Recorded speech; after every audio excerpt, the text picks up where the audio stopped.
word is faithfulness. Your faithful service. Now I want to break faithfulness into two parts. Number one is the faith you have towards the man or the establishment you are serving. You can't be faithful until you have the faith for the work you are doing. Praise the Lord. Faith is trust.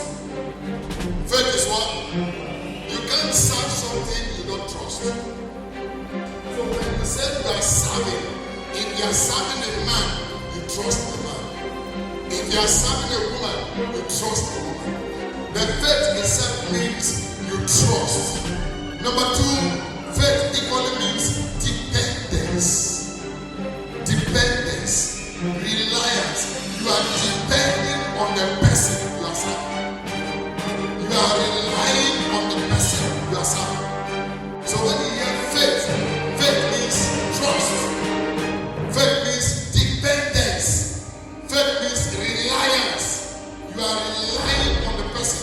You are depending on the person.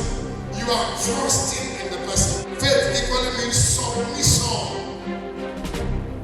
You are submitting to the person you are serving. You are submitting to the authority you are serving. You are submitting to the organization you are serving. You are submitting to the parastatal you are serving.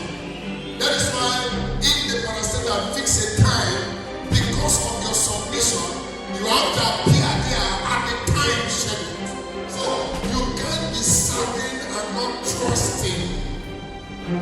And it is a trust, the submission, the reliance, and the dependence that is called faith. When you are serving God, the greatest requirement of every servant of God is faith.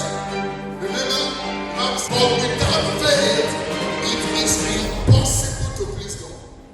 So meaning that faith is a requirement. Faith is a prerequisite. Every man that wants to serve God must have that prerequisite. Every man that wants to serve God must have that faith as the number one element of service. Because see, many a times the reason why God can't do things for us the way we expect Him to do is because we have not met the requirements.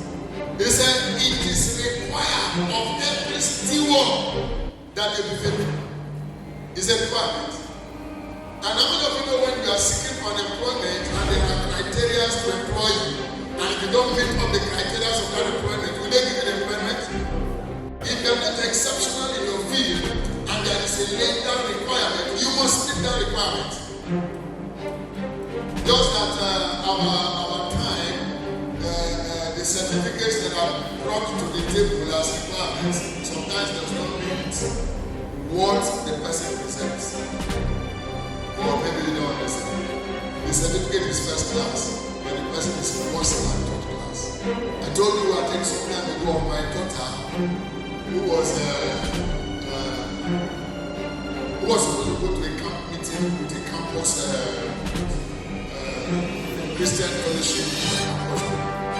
So they coordinated all the group leaders to the parents and the guardian to allow their children to join.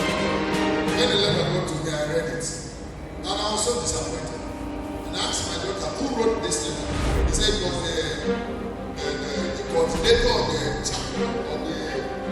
chapel or the fellowship that wrote the letter. I said, what is she reading?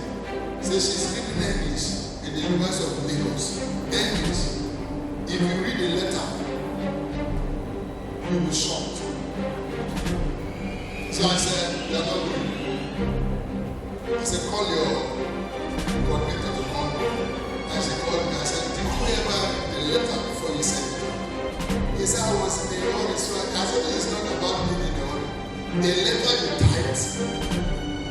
You know, sometimes we might not have good handwritings, and maybe we can do something. But you know, these days, computer makes it easy for us that some of the things that we do are being corrected through us.